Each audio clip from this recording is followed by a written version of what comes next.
Can't think of anything else off the top of my head. Anybody have any questions about anything before we get going?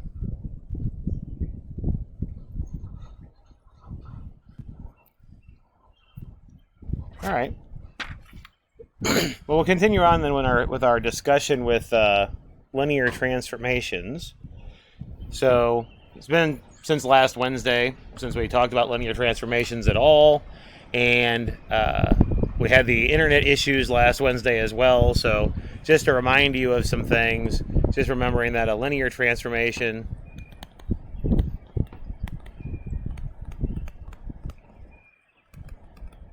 we have a function that goes from one vector space to another, and we know that yes. I don't know if it's just me, but I didn't hear anything after you started talking about your internet issues. Oh. Well, that's kind of ironic, isn't it? All right. So, anyway, I was just going back and introducing what a linear transformation is. So, I'll go ahead and repeat what I was saying. So, for a linear transformation, we just have a function that's going from one vector space to another.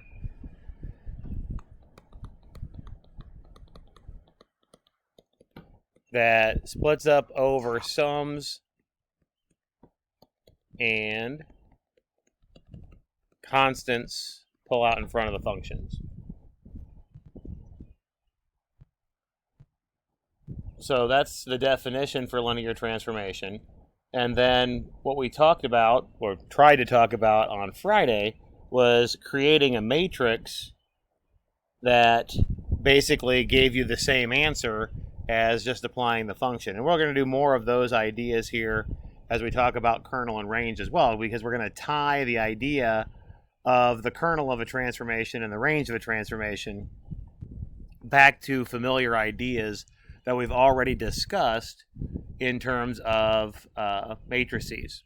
So that's why I'm going to hold off on doing a little bit of a review with the matrices idea, because I'm going to do that again here in today, and I'm going to do it again on Wednesday when we start talking about inverses of transformations and tying things back to doing matrix stuff that we've been doing all semester. All right, so let's actually give the definition of the kernel. Pardon me. So what we mean by the kernel, this is the set, so the notation is Ker of T. It's the set of all the vectors in the domain that get mapped to the zero vector. So this is the set of everything in the domain such that when you apply the transformation to the vector, you get the zero vector.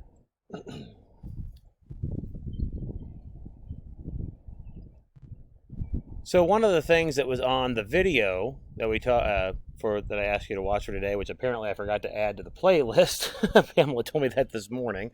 Hopefully you were able to find it. If not, make sure you go back and watch it, because I'm not going to go through the proof now. But one of the things that was in the video was that the kernel of a transformation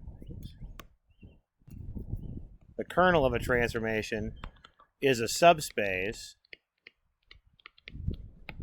of the domain. So it's a subspace of V in this case, always. There's going to be another nice property dealing with kernel that we're going to talk about later on.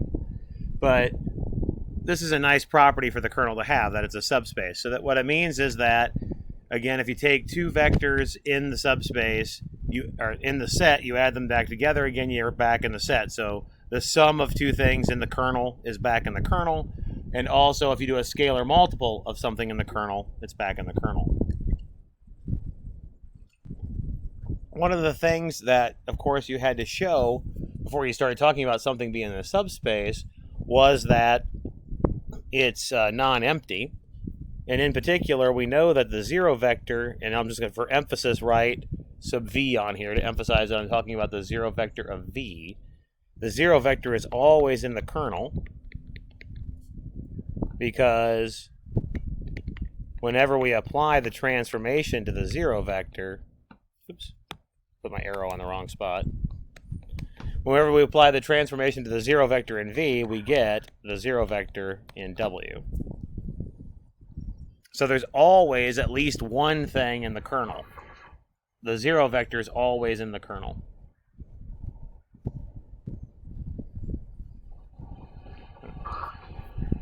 So from my experience, students are okay with kernel. That, okay, I understand that I plug something in and get 0 out. But not just in terms of linear algebra, but pretty much any class that I ever teach with the next concept, students have a harder time with. So make sure we go over this and kind of try to emphasize as we go along as well. And that's the idea of a range of a function, the set of outputs. So the range is denoted again, or denoted, I mean, not donated. The range is denoted RAN of T, and this is the set of everything in W such that, pardon me, there's something in the domain that has W as an output.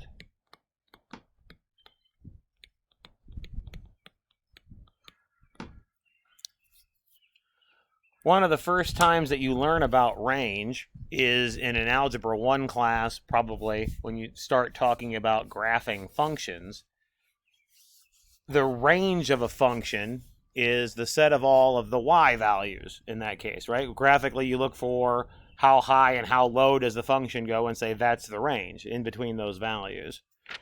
So it's the same concept here. It's all of the possible outputs that you can get from the transformation. So it's the set of all images, if you will, all of those kinds of ideas.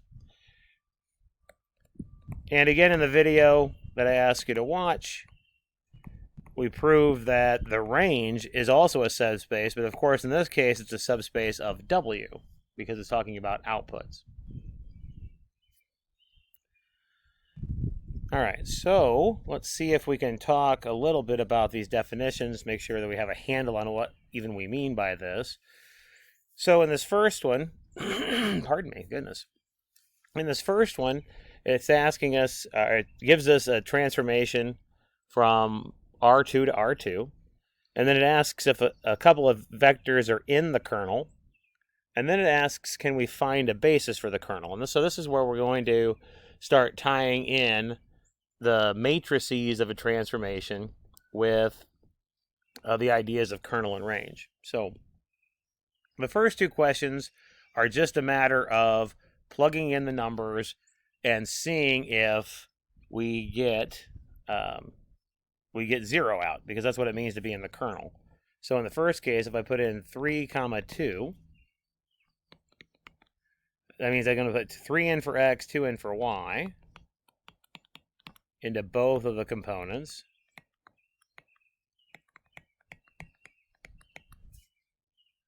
So the first component becomes 4, and the second component becomes negative 16, if I did my arithmetic correctly.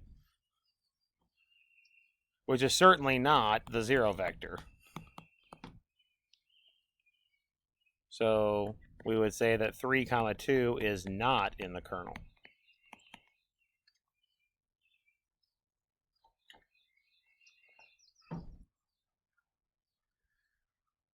All right, so the next one asks if 5, 10 is in the kernel, so let's do that one.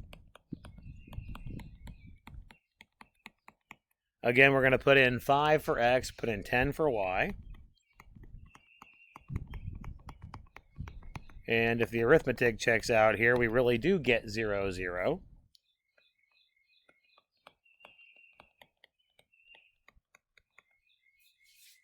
So the vector 5, 10 is in the kernel. But if we're trying to figure out what the kernel is, we certainly don't want to try to figure out what the kernel is by plugging in a whole bunch of different vectors and just seeing what happens, right? We would actually like to figure out a way to generate the whole kernel, if possible. And for us, generating the entire kernel means, can we find a basis for it? So that's what the impetus is behind that last question, is how do we figure out a basis for the kernel? All right, so remember that the kernel was the set of everything that maps to 0. So essentially, we want to solve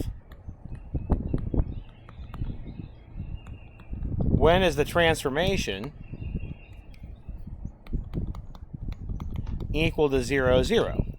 We're trying to solve that for x and y here. Pardon me.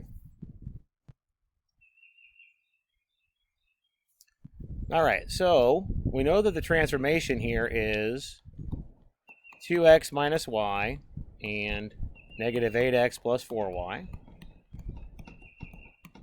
So we get the two. So I could notice that I have to have both of those components to be true, equal to each other in order for this to be true. So what we end up with here is a system of equations.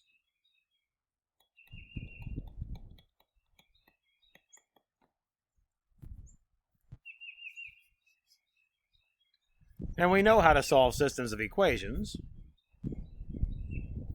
We set up a matrix.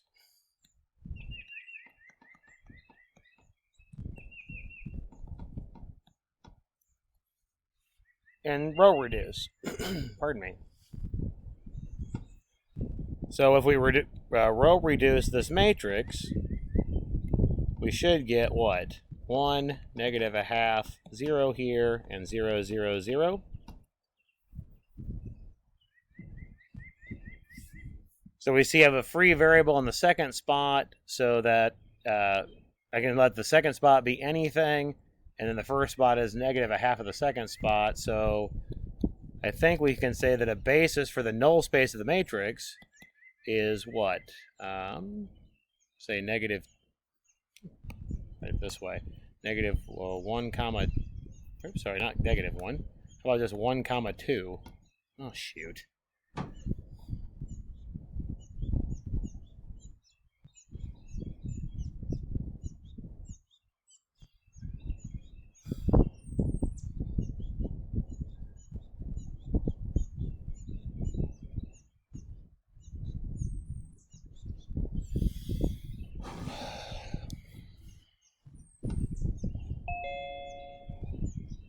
Hi again.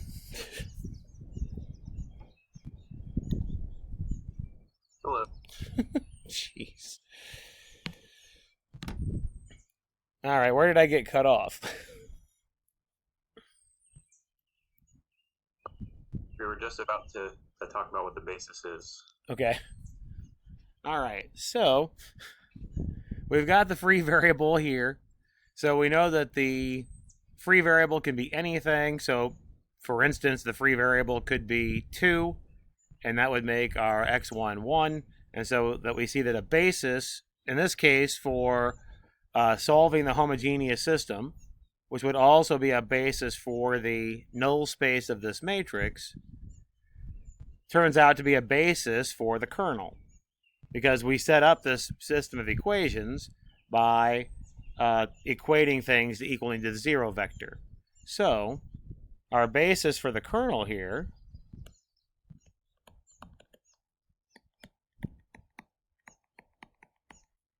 will be 1, 2, which is also the basis for the null space of the matrix associated with the transformation. In this particular case, for when you're going from Rm or Rn to Rm, it's not too bad to see how the matrix gets set up, because we just need to write out the coefficients on the x and y across the matrix. So in this case, when we want the matrix associated with the t, we would have 2, negative 1, negative 8, 4 for that matrix. A lot of times you'll hear this called the standard matrix for the transformation because, son of a gun, twice. Cut me off. It's going to be an annoying morning, I can tell already.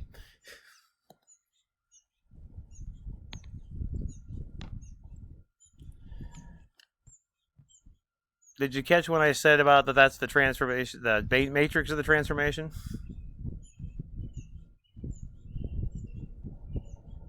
Yeah, I think that's what you just started talking about when it got cut out. Okay, cool. All right.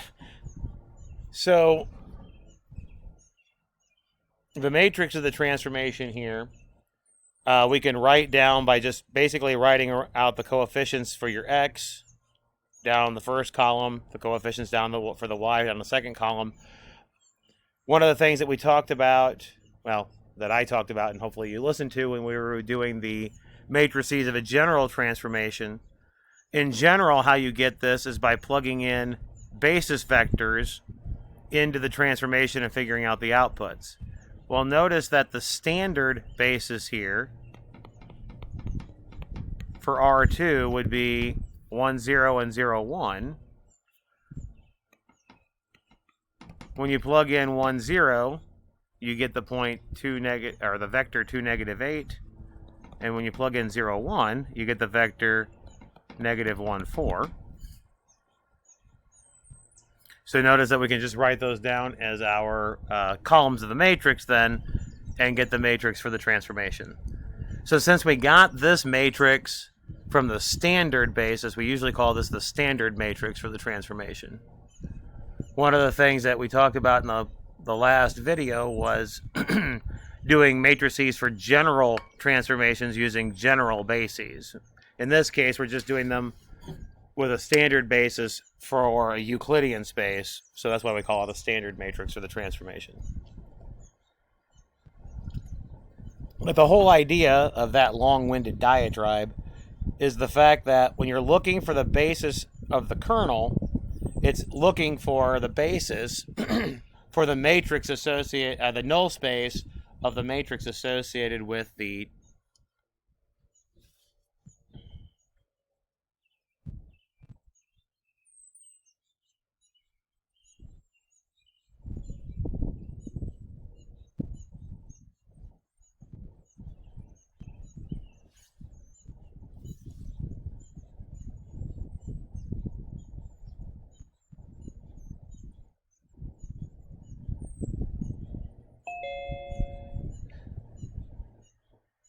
I told Dr. Stiggles this morning that if this goes badly, I'm going to start rage buying some internet.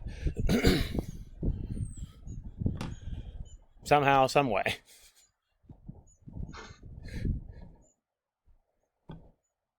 Dr. Joe, Yes. I'm kind of in the same situation as you with my internet. Like I have to use my cell phone, and I think my parents are getting ready to pay for Comcast to construct a line out to our house. Yeah, I would love that option. I tried to get somebody to pay for it to come out to run a line to my house, and they wouldn't do it. So I've been looking at this other provider that's supposed to be using an AT&T tower. I have Sprint here, so but it's supposed to be better. I don't know. There's also satellite, but those data limits are so small. I'm not sure. I don't know. Like I said, I'm about ready to rage buy some internet and try something new. But anyway, I apologize for all of this. Anyway, of course, I forgot what I was even saying. Oh, I remember what I was saying. The whole idea of this was that when we found the basis for the kernel, it was tied to finding the basis for the null space of the matrix associated with the transformation. That was the whole point of that. So we can tie finding the kernel to finding the null space. Okay.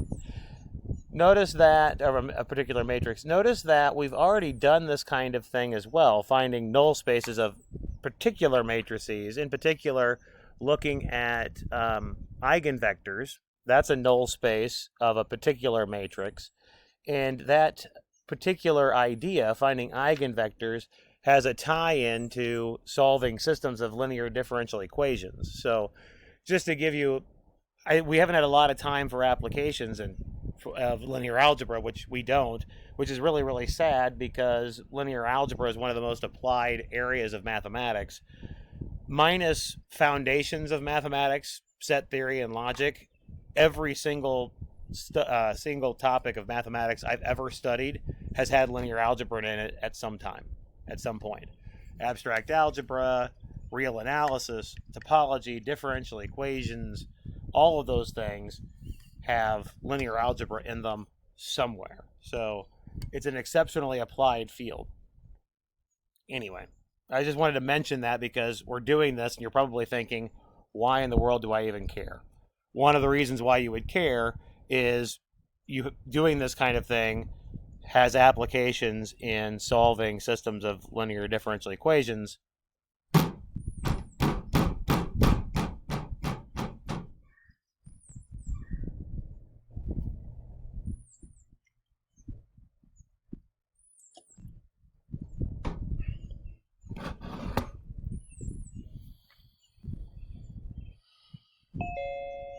I don't know why it's so bad this morning.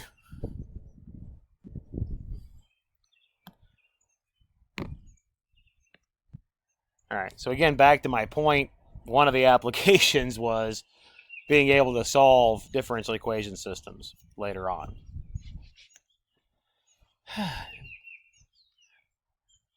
After all of that, any questions about finding the basis for the kernel there?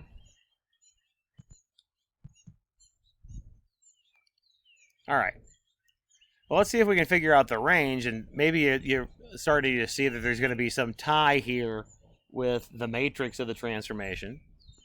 So the first thing it asks you is the Oh, I can't see your screen. Oh, you really? Huh. Share. Can you see it now? No, because I died.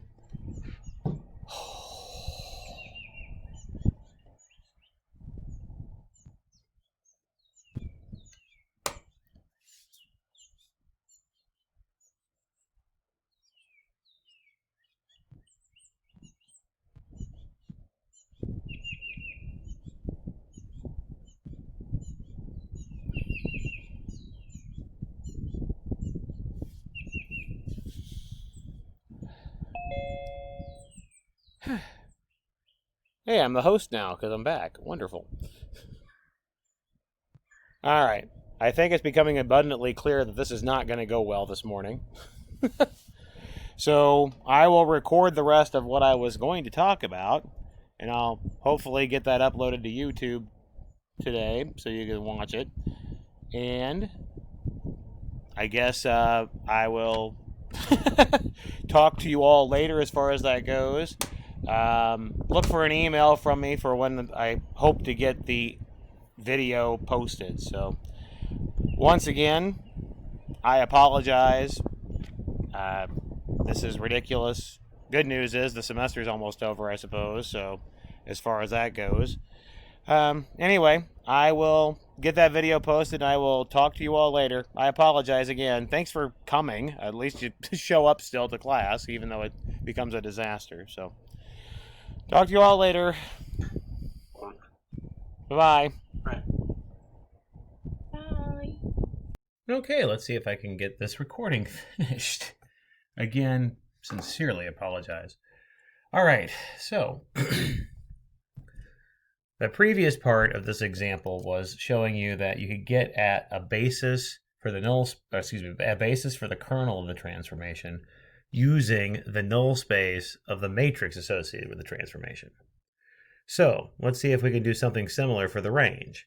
So remember, for range, we're looking at, is this an output for some input for the transformation? So when we're doing range, essentially we have an equation to solve. So I need to, again, look at t of xy equals something, but instead of 0, 0, we're looking at, say, 1, 4. Okay, so again, we had the 2x minus y and negative 8x plus 4y. Set that equal to the 1, negative 4. That would be literally what we were trying to do if we were just solving equations. But again, that would mean that the components would have to be equal. So I would have to have 2x minus y equals 1, and we would have to have negative 8x plus 4y equals negative 4. This is a system of equations again, so we could set up a matrix, augmented matrix, I suppose I should say, and then put it in reduced row echelon form.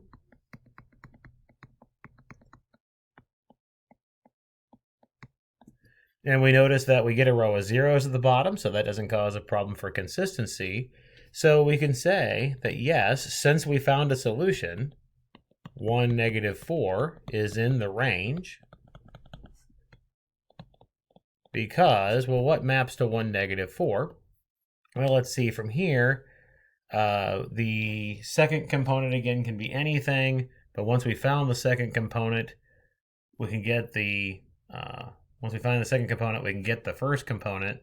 So if the second component is a 1, the first component would also be a 1. So it would have t of 1, 1 is equal to 1, -4. And you can actually check that by plugging it in, putting 1 in for x and 1 in for y up in the original transformation. Okay, so again, notice that when we were trying to determine whether or not this was in the range, we didn't just go around guessing to see what was in there. We actually went through a straightforward not a straightforward, but an actual process of trying to get a solution to a system of equations rather than just starting to plug in numbers willy-nilly, if you will, and see, did we get lucky and get the right answer out. So to that end, if I wanted to do the same thing for the positive 5, 0, is it in the range? Well, if you do the reduced row echelon form of that one, you should get what? You would get 0, 0, and I think you'll get something like -10 down here, it looks like. No, -20 down there, sorry.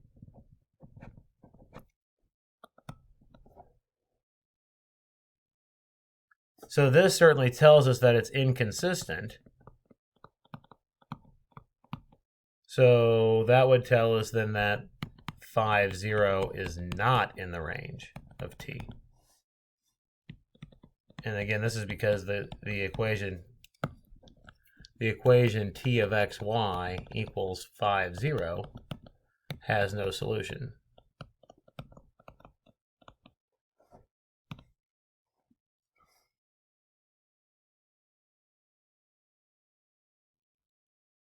Okay, so how can we use the matrix to help us out? Now, one of the things that we remember is that if I take something, an x, a y, doesn't matter, but let's not call it an x, y, because that's specific to this problem. I want to do this generally. Say I take a vector x and multiply it by a matrix A. The result is an element of the column space of A. Because when I take the matrix and run it through the x, you get a linear combination of the columns of A. Okay? Well, so if I have a matrix for the transformation T and put in an input, this is going to be an element in the column space of the matrix associated with the transformation. That's just lugging in matrix here for the transformation, in for the A. So I didn't do anything here. But this is also an element of the range of T. Well, I would have to do a little bit of work, but this is an element of the range of T because why? This is doing the matrix multiplication is doing the same thing as applying the transformation to the vector. Now I would have to do a little bit of work I know that from the previous video, this is actually coordinates with respect to the basis of the codomain. So I'd have to get that in terms of the basis. But the idea here is that when I do the matrix multiplication, I get something that's in the range because it's an output for the function. So if I know the column space of the matrix, then I also know the range of the transformation. We know how to find column spaces of matrices.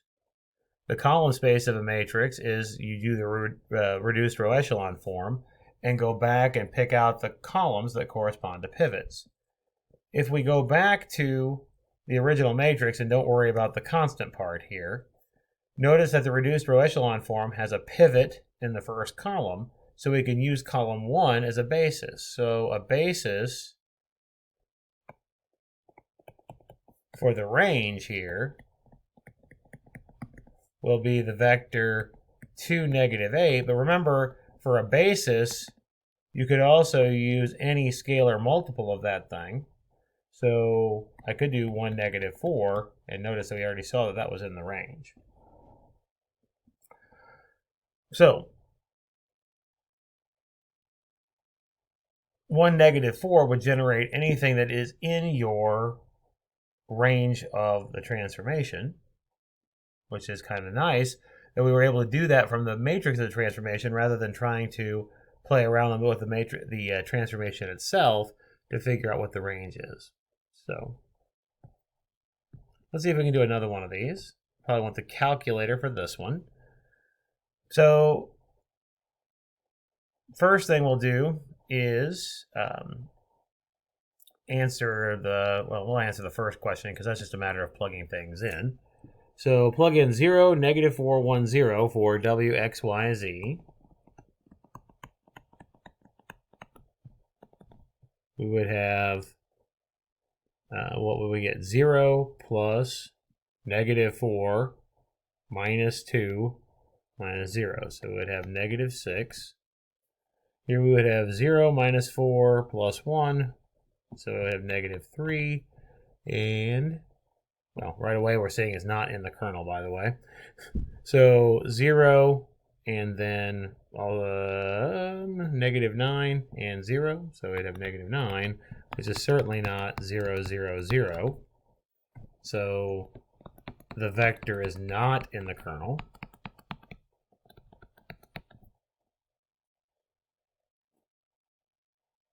Okay. Is 1, 3, 0 in the range? Well, it's easier to do that one in terms of a matrix. So we could again write our equations in a matrix form.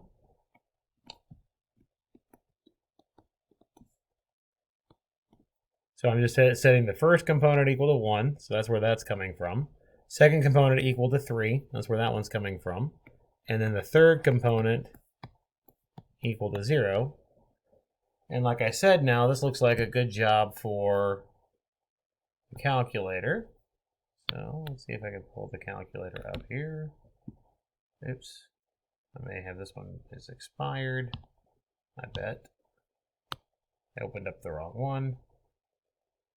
Oh. Goodness. I don't think I have it downloaded on here. Oh, yeah, you do. Here it is. Sorry. My apologies. Couldn't get it to open.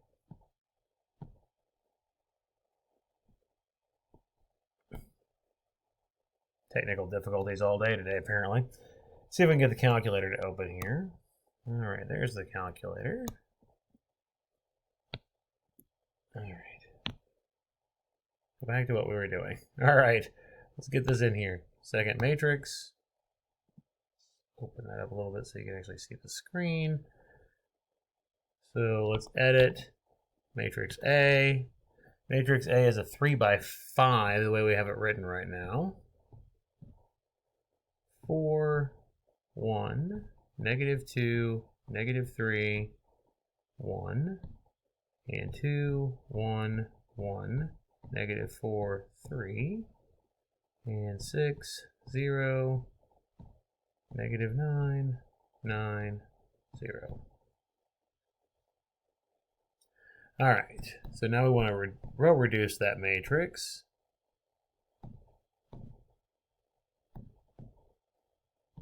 Okay, and get that. So in particular, we notice that we get, we have a pivot in every row. So we have no issues solving this system. right? No issue solving this system at all. So we notice that a basis, or excuse me, that this is in that the vector 1, 3, 0 is in the range of T. All right, so I'll just write down the reduced row echelon form here so I can reference it. 1, 0, negative 1.5, 0, negative 1.5, 0, 1, 4, 0, 10, and 0, 0, 0, 1, 1. All right, so the answer here is yes, 1, 3, 0 is in the range of T.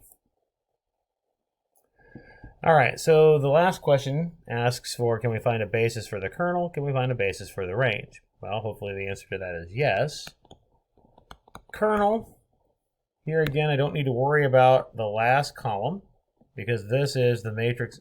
This was the matrix associated with the transformation. This is its reduced row echelon form. We see we have a free variable in the third column. So for a basis for the kernel, then, we know that the third component can be anything. The fourth component has to be 0. Because again, we think about augmenting zeros here when we're doing kernel, right? We want to know what it's equal to 0. The fourth component is 0. Third component can be anything. Second component is negative 4 times the third component. The first component is 3/2 times the third component. So there is a basis for your kernel. For your range, we go back to the columns that have the pivots. Or we could do something else too, by the way, but we'll talk about this first. Go back to the columns that have the pivots. That gives me a basis for the range. But another thing that we notice is that the range is a subset of R3, because that's where our codomain is, up here. It's a subset of R3. And we're saying we have 3 vectors that are in the basis for our range. Well, that means the basis has the right size to be a basis for R3. So that tells us that the range here is all of R3, which would imply to us that we could have also used, oops, I shouldn't say it's equal to up here, by the way. It's equal to the span of this. I found a basis. I didn't. The kernel and the range are not just that vector. It's the span of those vectors. So back down to what I was talking about. Since we know that we have a basis of size 3, I know that it's really all of R3, which means I could have also just used the standard basis for the range, because everything is in the range, is what I was trying to say.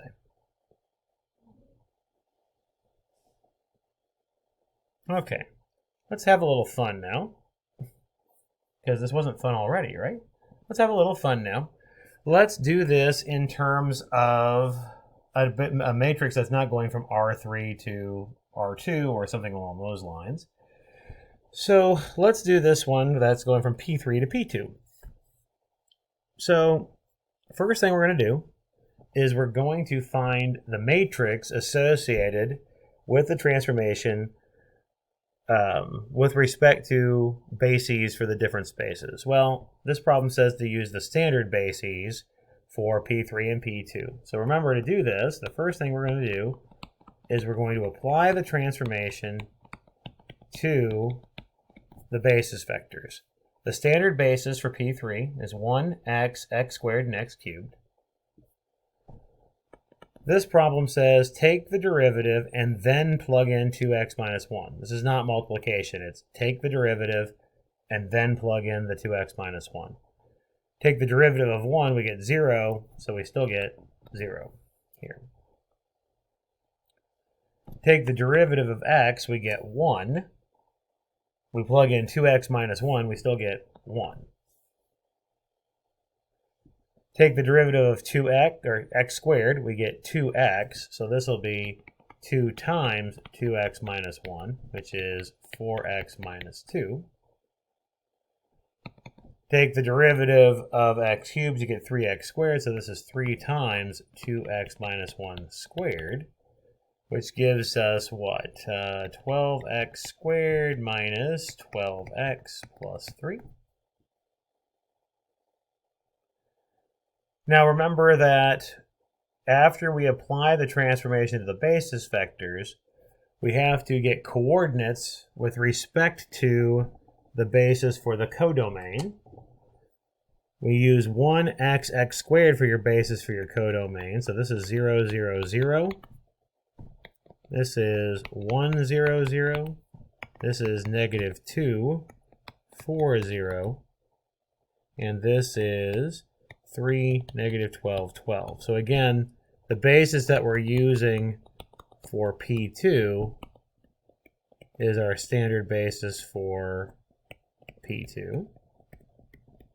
So we're using the 1x squared. That's how I'm getting those vectors. All right, so then your matrix for T is going to be 0, 0, 0 down the first column, 1, 0, 0, negative 2, 4, 0, 3, negative 12, 12.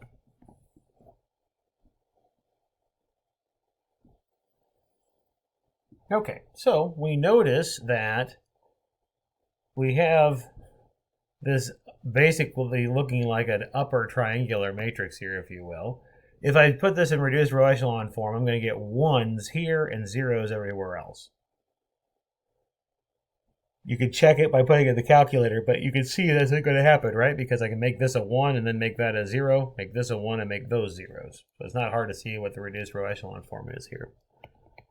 So the kernel of T, or let me write it better, as a basis for the kernel of T here is going to be, well, the free variables in the first spot. So the first spot can be anything, but each of the other vectors is going to be 0. So if I were doing this as far as coordinates go, this is coordinates. 1, 0, 0, 0 were your coordinates. Now, notice we didn't have coordinates. We have a P3 here. This looks like a vector in R4. But we have P3. Well, this is coordinates with respect to a basis.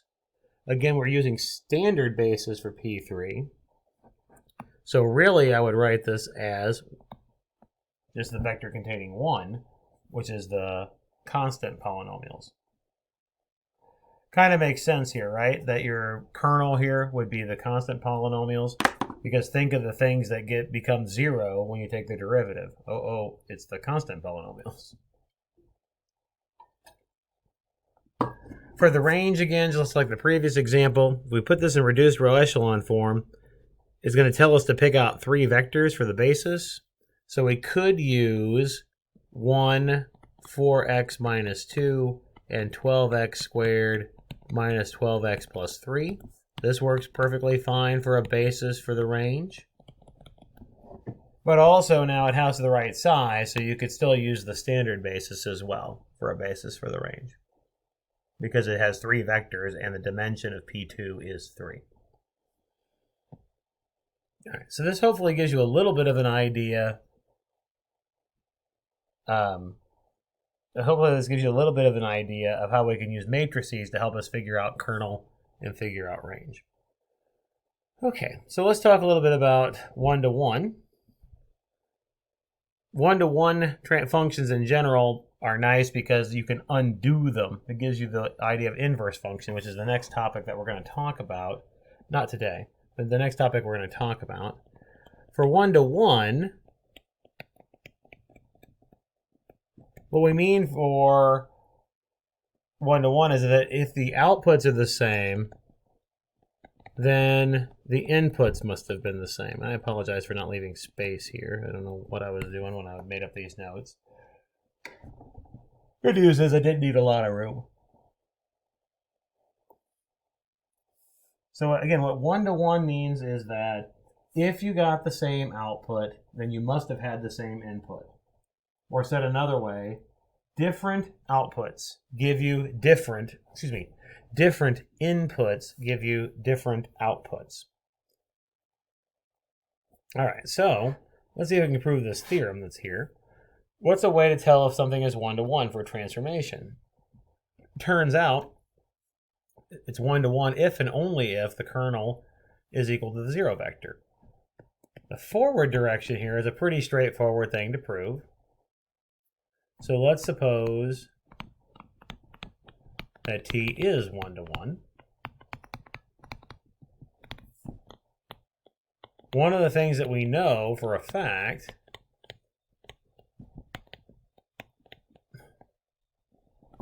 that when I put in the 0 vector, I get the 0 vector out. Right? We know that. That's without a doubt. We know that if we put in the 0 vector into the transformation, we get the 0 vector out of the transformation.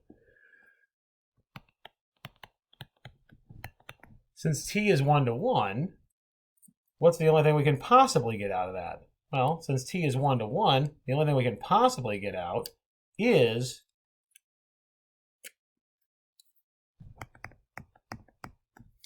now my pen stopped working. Great. All right.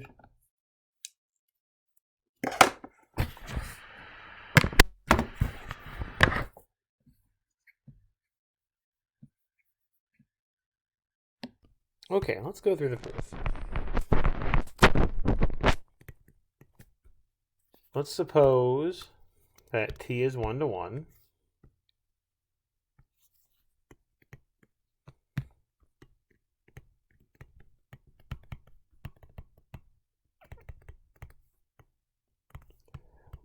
We know that an output that already gives us the 0 vector. We know that when if I put the 0 vector into the transformation, I get the 0 vector out.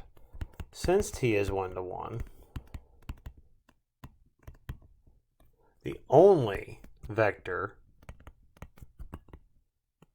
I'll call it V,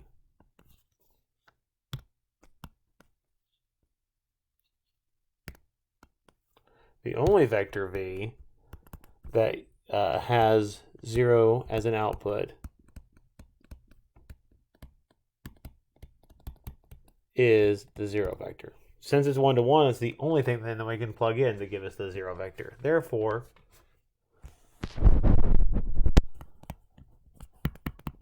the kernel of the transformation must just be the 0 vector. We know automatically that the 0 vector is always in the kernel, but in this case, since it's 1-to-1, the only thing that can be in the kernel is 0. All right, so let's go the other direction, a more interesting direction. So let's suppose that the kernel of the transformation is the 0 vector. We're going to prove that this is 1-to-1. So let's suppose that we have two outputs that are the same.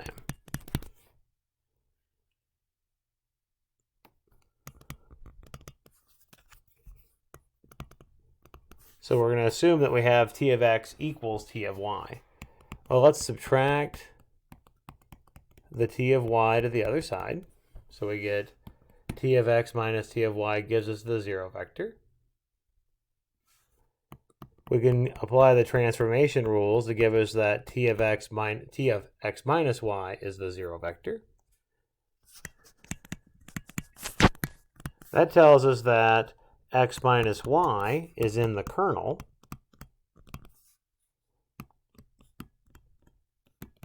Well, the only thing that's in the kernel is the 0 vector. This is a statement that, again, this is a statement that directly says x minus y is in the kernel because we plugged it into the transformation, we got 0 out. So x minus y is definitely in the kernel. The kernel is only the 0 vector, so we have x minus y equals 0 or x equals y. Therefore, T is 1-to-1. Because we started with two outputs being the same and showed that two inputs were the same. So this also gives us a way then to tell us from matrices if a transformation is 1-to-1, because we know that it's 1-to-1 if the kernel is just the 0 vector. The kernel, again, corresponds to the null space. The kernel will just be the 0 vector if the null space is just the 0 vector, which would mean that there's no free variables in the reduced row echelon form. To get no free variables in the reduced row echelon form, we must have a pivot in every column. So another way to say this is that T is 1-to-1 if and only if the reduced row echelon form of the matrix associated with T has a pivot in every column.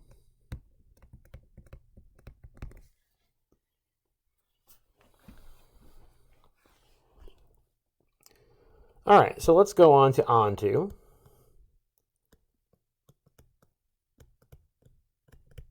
We say that the transformation is an onto if for every vector in W there exists a vector in V such that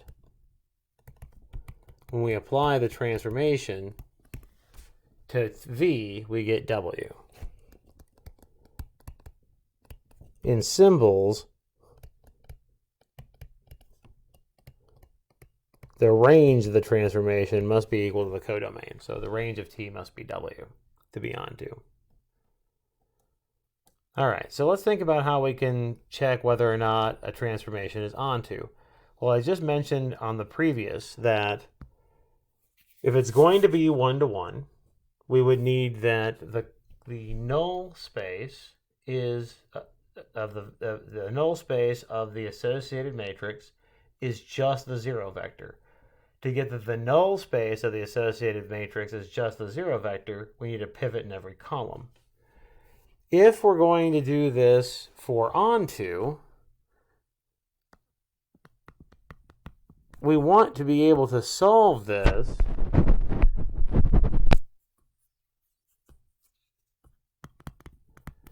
thinking about it as a matrix equation. We need to be able to solve this, or we need this to be consistent for every y in W. Right? We think about finding an output. We think about onto as solving an equation.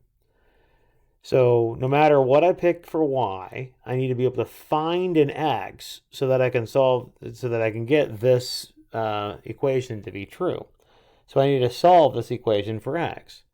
In order to be able to do that, what has to happen? Well, we've talked about this idea before. In order for this system to be consistent, we need the reduced row echelon form of this matrix T to have a pivot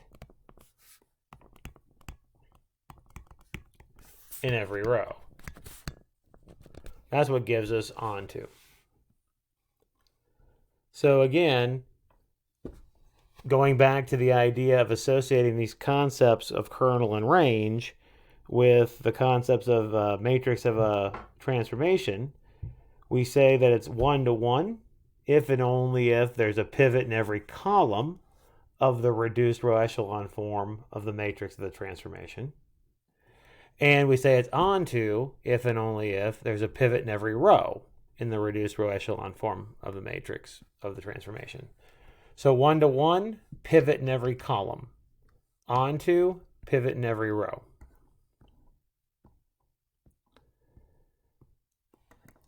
All right. So let's do these definitions now for rank and nullity.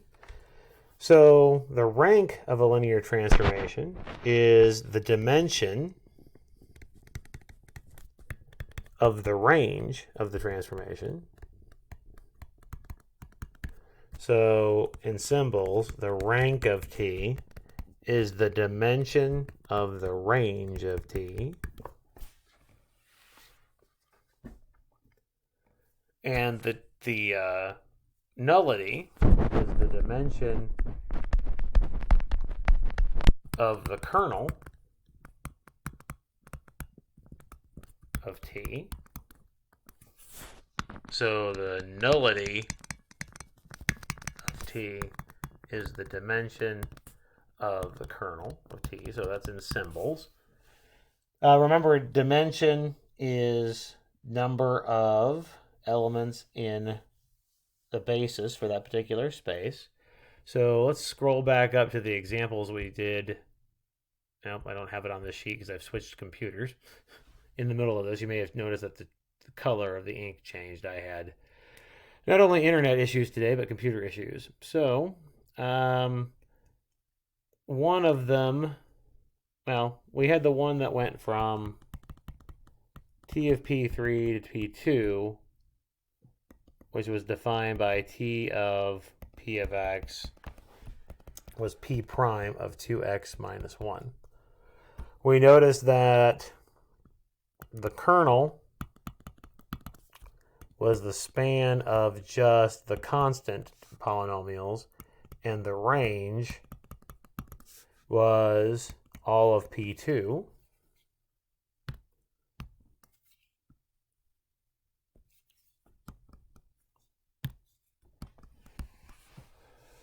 Here we notice that the dimension of the kernel is 1, and the dimension of the range is 3. So this tells us that the nullity of the transformation is 1. This tells us that the rank of the transformation is 3. Now, you've probably noticed that we're using the same words, rank and nullity, for the transformation that we did for the matrix.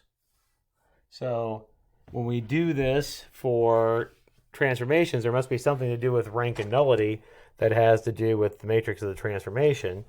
And it turns out that the rank of the transformation plus the nullity of the transformation has to equal the dimension of the domain, the dimension of V. And notice that this corresponds to the size of the matrix. Remember, if we have T goes from V, which is in dimension n, and that's bad notation. That way. So we had dimension is equal to n, and we're going to W, where the dimension is equal to m, then we know that T is an m by n matrix, right? Basically, it kind of flips the order of the dimensions. And then we remember from the rank nullity theorem back from matrices that the rank of a matrix plus the nullity of the matrix has to equal the number of columns. And notice that's exactly what we have here. The rank of the transformation plus the nullity of the transformation is the dimension of the domain. For matrices, the dimension of the domain gives you the number of columns in the matrix. So it's the same concept. All right, so let's see if we can answer a few of these. This one says that T goes from R5 to R7, has rank 3. Okay, so for part A, let's just do it in terms of matrices. The matrix then is 7 by 5. This is the number of columns. So if the rank of the transformation is 3, that tells us that the nullity of the transformation has to be 2.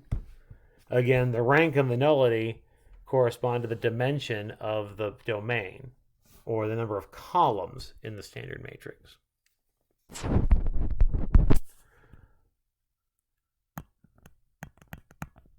If we did the standard matrix, or the matrix associated with the transformation in part B, this would be a 3 by 4. The rank is 1. So the dimension, oh, no, it's not 3 by 4. I lied. Sorry. I forgot. Pn has dimension n plus 1. It's not 3 by 4, it's 4 by 5. So the dimension of the domain here is 5. So that tells me that the nullity of T must be 4. Let's look at this one. The range of R6 minus to R3 is all of R3. Okay, so we know that T is a 3 by 6 matrix, right? Without a doubt.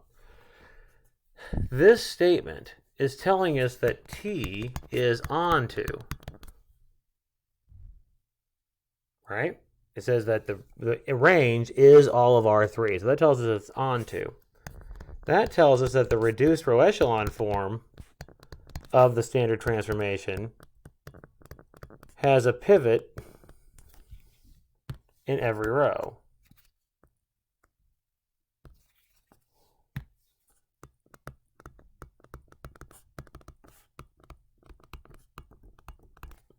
Well, there are 3 rows and there's a pivot in every row, so that tells us that the rank of that matrix must be 3. So that means the rank of the transformation must be 3, because the rank of the matrix and the rank of the transformation go hand in hand with each other.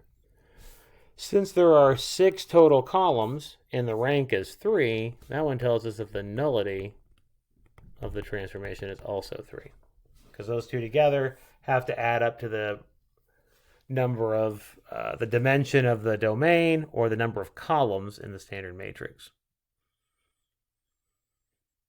Okay, so let's look at the last one. This one says the dimension of the range is 3.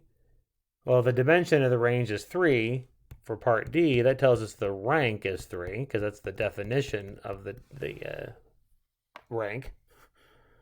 Well, if the rank is 3, we notice that the domain has dimension 4. So the nullity must be 1.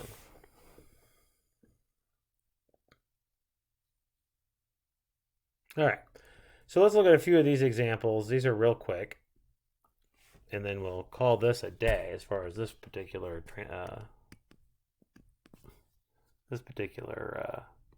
video goes. This one says, what's the smallest possible value for the nullity of any transformation from R12 to P9? Okay. Well, the dimension of P9 is 10.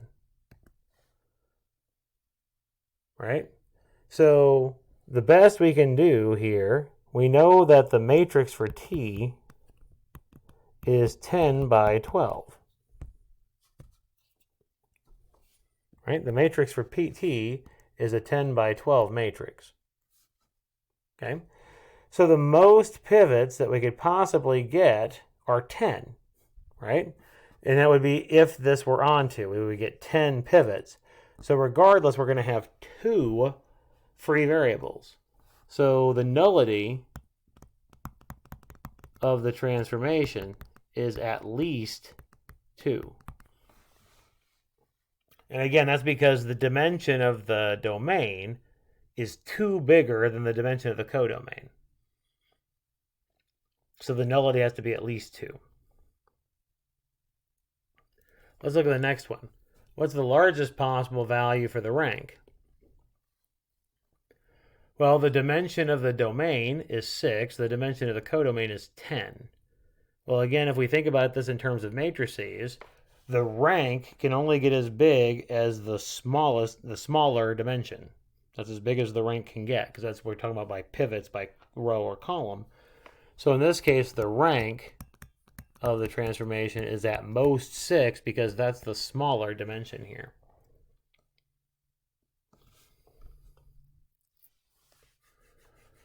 Let's look at the next one. If the matrix associated with a transformation is a 6 by 4, what's the dimension of the domain? Well, the first answer then here is 4, because remember it reverses it. So the dimension of the domain is 4. The dimension of the codomain is 6. Can it be 1 to 1? Well, we said it was a 6 by 4 matrix. 1 to 1 has to do with number of, or a pivot in every column. Well, if it's a 6 by 4 matrix, I can get a pivot in every column. So the answer to this question is yes, it can be 1 to 1. And notice that the dimension of the domain is smaller. So what 1 to 1 really means in this case is basically you're just taking a copy of the domain and sticking it in the codomain. That's all one-to-one really means. Can it be onto? Well, onto corresponds to, from a matrix, to be pivot in every row. We can't get a pivot in every row. There aren't enough columns. So the answer to this one is no. And if you think about sizes, this kind of makes sense. The dimension of the domain is 4. The dimension of the codomain is 6. The dimension of the codomain is too big. I can't get all of the domain to stretch out over the entire codomain because it's too big. This says, what can we say about the rank and the nullity? Well, I know that the rank is less than or equal to 4, and the nullity is, well, it's greater than, well, it's also greater than or equal to 0, and the nullity is also between 0 and 4 in this case. Because again, they have to do with pivots and free variables, and there are 4 columns. Notice the 6 has nothing to do with it in this case. The only thing the 6 is telling us is that there's no way for it to be onto. All right, last one. If T is 8 by 13, what's the dimension of the domain? Well, again, that's the second number, so it's 13. What's the dimension of the codomain? That must be 8. Can it be one-to-one? Well, think about it in terms of sizes now before you think about it in terms of matrix. Can I jam a 13-dimensional space into an 8-dimensional space? No. Okay? Not and keep my 13 dimensions, it's too big, so it can't be one-to-one. Think about it in terms of pivots. If I row reduce this matrix, you're definitely going to have pivotless columns. At least 5 of them. Okay. Can it be onto? Well, again, can I take a 13-dimensional object and put it on top of an 8-dimensional object? Well, sure. Think about all of R3. There's a copy of R2 in R3, the XY plane. So certainly I can put a copy of R2 inside of R3, or I can I can say that I can smash all of R3 onto R2. So that just is onto. So this is yes. And again, the reason for it is if we row reduce, we can certainly get a pivot in every row. What can we say about the rank? Well, the rank, the biggest it can get is 8. But for the nullity, the smallest the nullity can get is 5. Oops, sorry about that. The smallest the nullity can get is 5. Because there is at least 5 free variables. But of course, we could get all the way up to 13 because we could have just the 0 matrix. All right, again, I apologize for all the technical difficulties today. Now I get to splice 3 videos together so that you see one. I'll talk to you all later.